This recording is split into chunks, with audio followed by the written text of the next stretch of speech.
down to the 20 now for 1st and 10. A shotgun handoff to Mitchell. The tackle is made by Micah Hyde. Typically, we think it's the strong safeties that are better tacklers, especially closer to the line of scrimmage amidst traffic. But in this case, how about the free safety coming up and making the big-time play?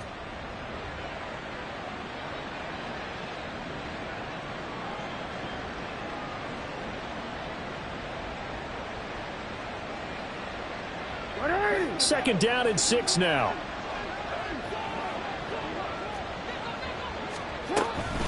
Right back to Mitchell here. And running room scarce here. He's going to be stopped in his tracks at the line of scrimmage. No gain on the play, and it's going to bring up a 3rd down. He's having a big game running the football, but that one will hurt the yards per carry a little bit. Yeah, but the average he's got so far, that's the type of average he wants to take with him to contract negotiations, doesn't he? Here's 3rd and 7.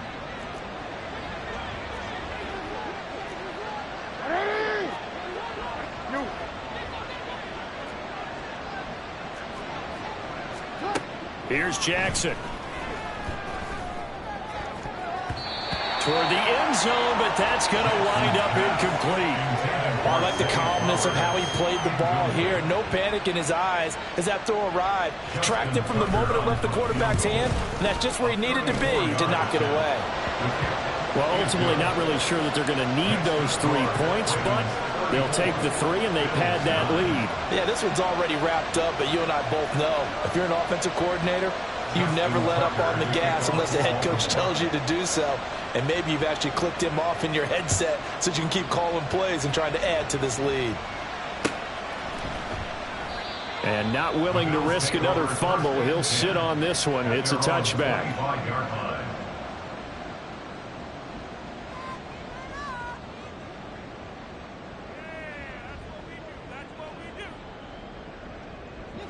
The Bills come to the line to start their next drive.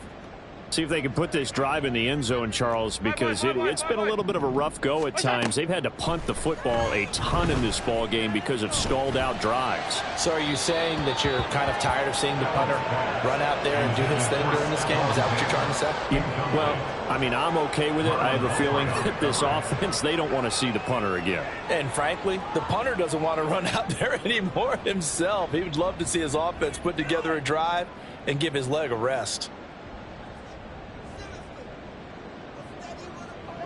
So the incompletion, and now it's 2nd and 10, again from the 25-yard line.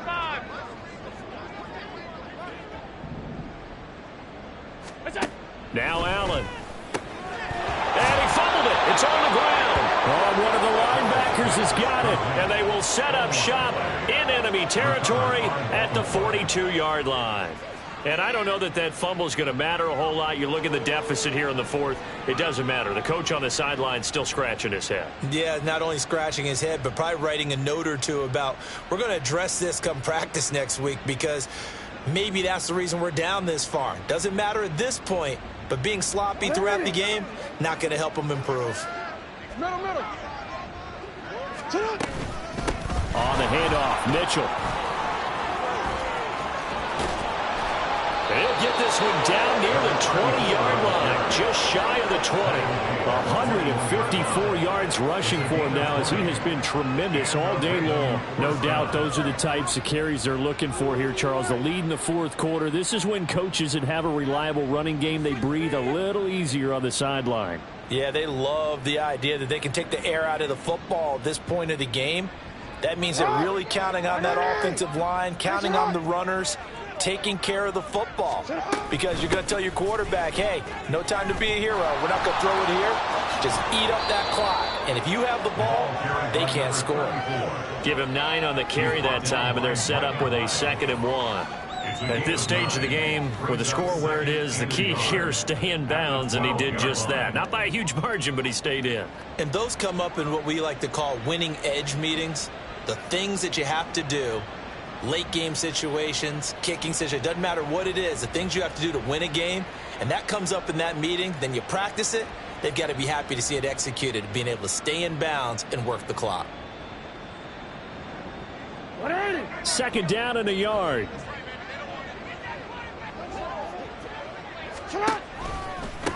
Give running right is Mitchell. And he'll only get a yard to bring up 3rd and 1.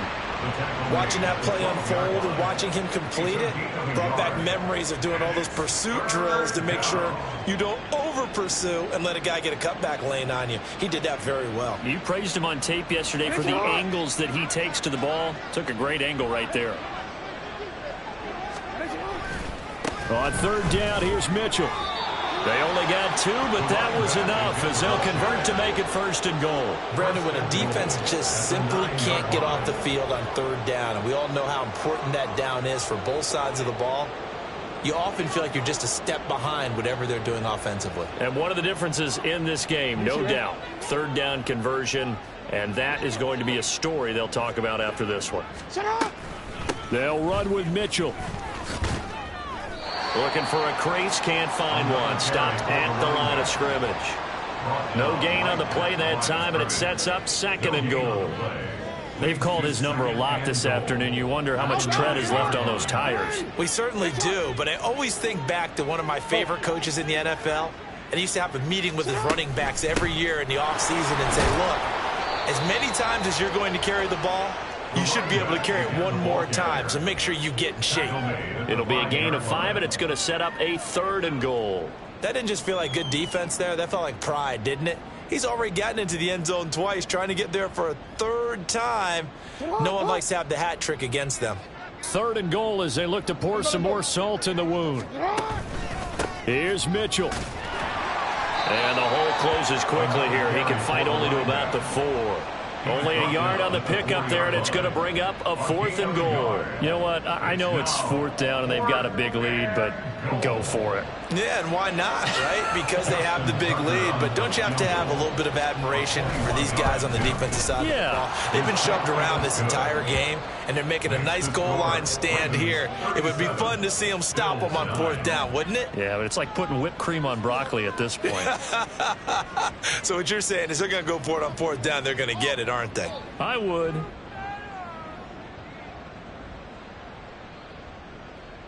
Justin Tucker to kick off for Baltimore. Tucker now following the made field goal, set to kick it away. And not willing to risk another fumble. He'll sit on this one. It's a touchback. 25-yard line.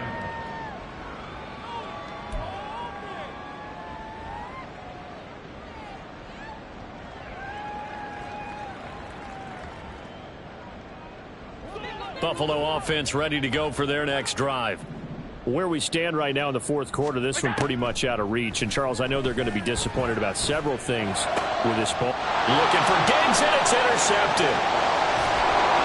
And they'll have the ball set up in the red zone at the 16-yard line.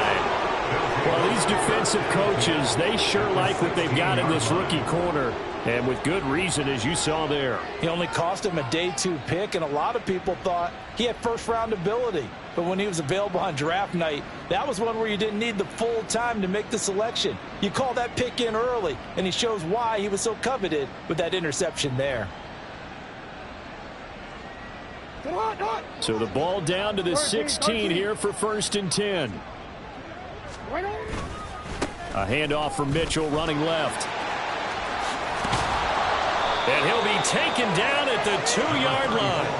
186 yards rushing for him here as he starts to close in now on 1,200 yards for the season. Brendan, every great running backs coach I've talked with has always talked about when you have great vision, you're not consciously thinking about your cuts and your moves. You're just doing them. And I think that's what we're seeing tonight. He's about to run them into submission, hasn't he? You took the words right out of my mouth. I was just going to use that phrase. He has run them into submission. Wave the white flag. Tucker's kick is good, and that will extend their lead even further. Well, they come through with 3 after forcing the turnover. But CD, second half, you're starting inside the red zone. Obviously, they would have liked 6 out of that. Absolutely, because that's all you're thinking is how do you get it into the end zone? You want the field goal to be the last resort. In this case, they gave it a great try, but did have to settle for 3. Tucker now following the made field goal, set to kick it away. And not willing to risk another fumble, he'll sit on this one. It's a touchback.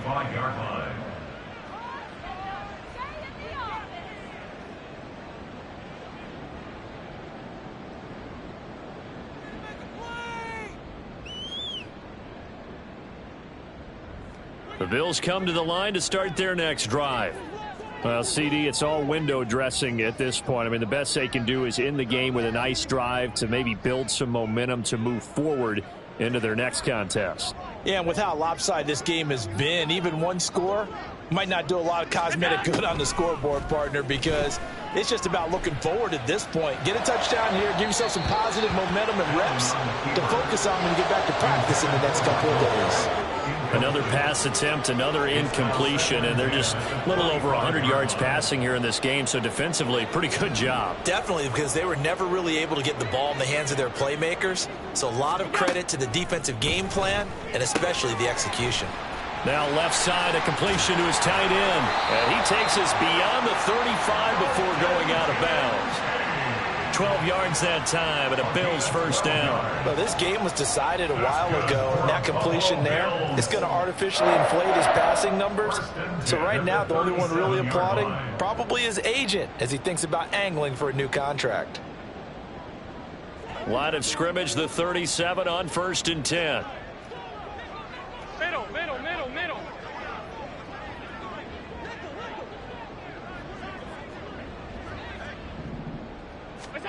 To the air, Allen. Throw left side to Kincaid. And able to break one tackle, but then quickly brought down. But a nice little gain. So the completion good for 7 there, and it'll be second down. One thing I think that's safe to say defensively, the tackling's been really good. And because of that, it's been very, very hard for them to move the ball because you're not getting the benefits of run after catch. They're tackling them almost on the spot. That means you have to run extra plays, harder to move it.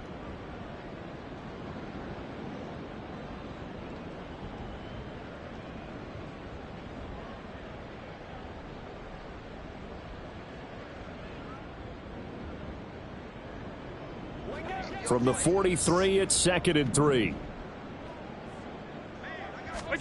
Allen going to throw. And he's going to be intercepted for the 3rd time thus far. Picked off by Roquan Smith. And he will bring this back. It's a pick 6 and a Raven touchdown. What impressive performance just became a little bit more impressive here as they add yet another score to the ledger late in the 4th quarter. And not much has stopped them at any point in this game, partner. This is just an old-fashioned blowout right here. They probably could have put the brakes on themselves, but they elected not to and played this one all the way out.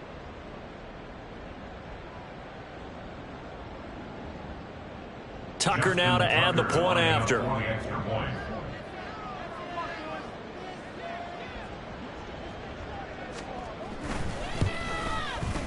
And he's been a busy man, 5 for 5 now as he knocks another one through to extend the lead. 47, Bills 9.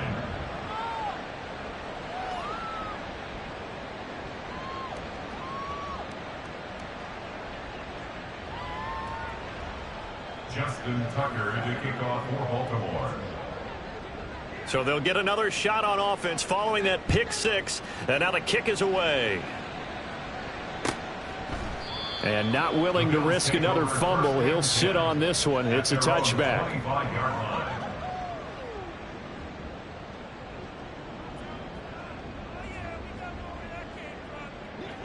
Buffalo offense ready to go for their next drive.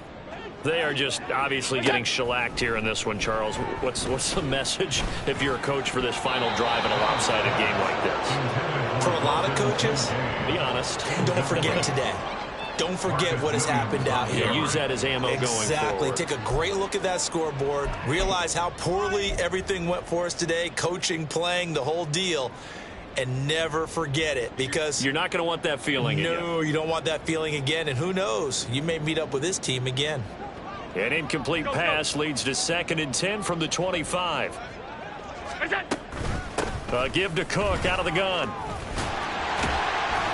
He'll be dropped after a gain of about 6 across the 30 to the 31.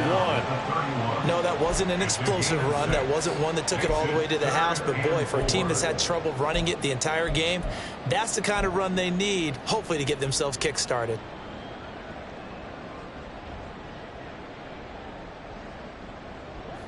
In search of 4 yards here to pick up the first down. Third down, here's a run by Cook. And he is going to lose yardage here.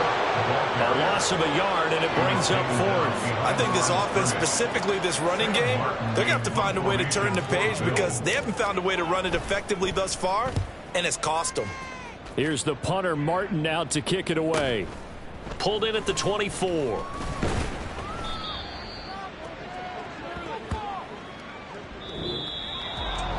Charles, a lot of happy faces heading into the tunnel as this one ends, and understandably so. Not only did they get the win, but, boy, their offense was on fire in this ball game. And, partner, I have no idea what the top speed is on one of those high-end sports cars. What's the top gear you can get into? This offense, they certainly were there in this one. Everything clicking for them in this contest, the kind of performance that they're going to cherish. So for Baltimore, their very slim playoff hopes get a boost as they move to 5-7. And they'll get another road date next week as their opponents will be the Washington Commanders.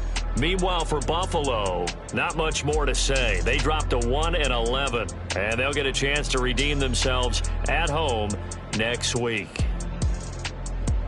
So that'll do it for my partner, Charles Davis, and the best darn crew in the industry. I'm Brandon Gaudin. This has been a presentation of the NFL on EA Sports. With that, we say so long from Buffalo.